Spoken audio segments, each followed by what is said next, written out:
Assalamualaikum warahmatullahi wabarakatuh. Saya di sini akan menjelaskan tentang alat optik mikroskop. Sebelumnya saya ingin memperkenalkan guru pembimbingnya, yaitu Ibu Novia Chandrawati SPD MPD sebagai guru fisika. Sebelum membahas materi, izinkan saya memperkenalkan diri.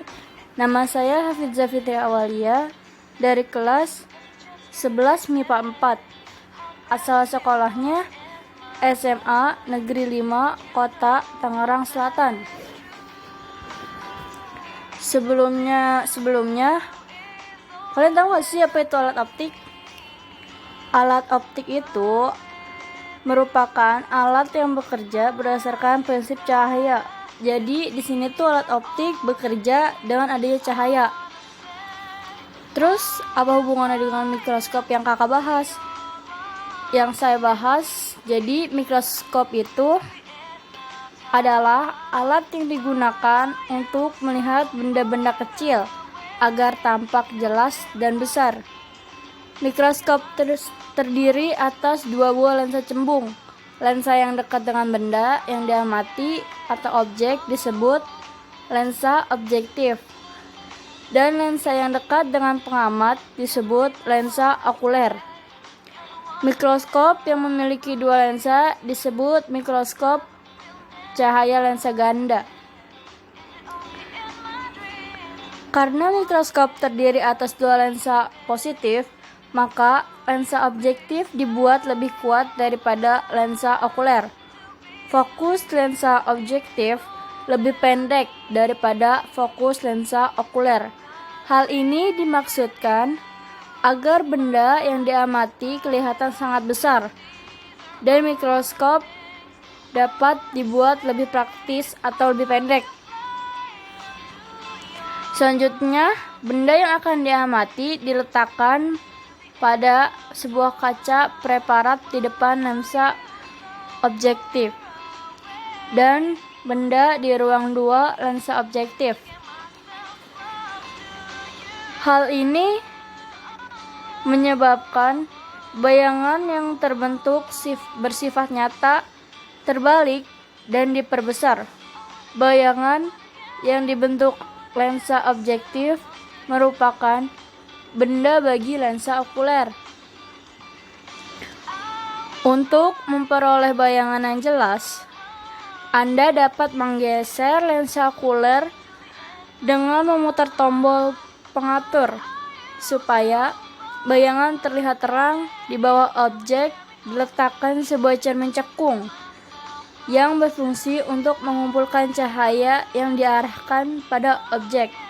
Ada dua cara untuk menggunakan mikroskop, yaitu dengan mata berakomodasi maksimum dan dengan mata tak berakomodasi.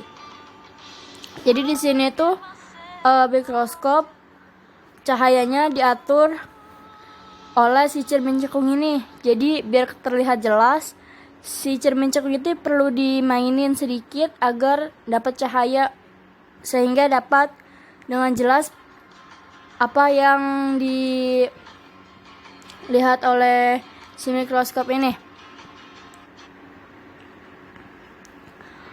Selanjutnya, sifat-sifat bayangan terbentuk pada mikroskop sebagai berikut. 1. Bayangan yang dibentuk lensa objektif adalah nyata, terbalik, dan terbesar.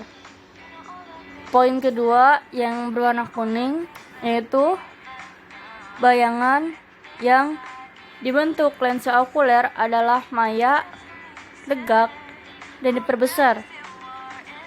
Poin ketiga yang berwarna pink, bayangan yang dibentuk mikroskop adalah maya, terbalik, dan diperbesar terhadap bendanya. Jadi di sini tuh ada 3 sifat-sifat bayangan yang terbentuk pada mikroskop. Masing-masing poin itu beda-beda bayangan yang dibentuknya. Tadi kan dijelasin di slide awal pertama, lensa okuler yang tadi itu nih paling atas tempatnya. Terus selanjutnya di bawahnya itu ada lensa objektif. Nih, di bawah ada panahnya. Terus objek ini misalkan kalian mau mengamati sebuah misalkan epidermis pada buah, kulit buah atau apa, itu bisa.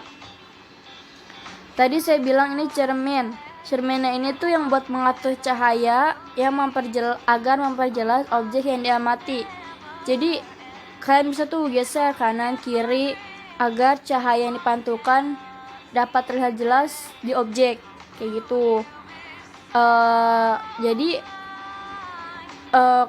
Jadi kita nggak harus pusing-pusing, tapi kalau bisa nih kita mengamati ini tuh jangan di tempat yang gelap, cari yang rada terang agar objek ini tuh pokoknya harus dapat cahaya karena mikroskop itu kan alat optik. Nah, selanjutnya di sini nih, kalau misalkan tadi kita mengamati virus COVID-19 yang telah diambil melalui mikroskop. Maaf sebelumnya itu tipe. Ini yang udah diamati oleh peneliti bentuk virus corona atau COVID-19 yang sekarang lagi menyerang Indonesia. Yang kedua ini gambar virus COVID-19 di dalam darah orang yang terinfeksi. Jadi kita agar tidak terinfeksi atau tidak tertular sebaiknya di rumah saja.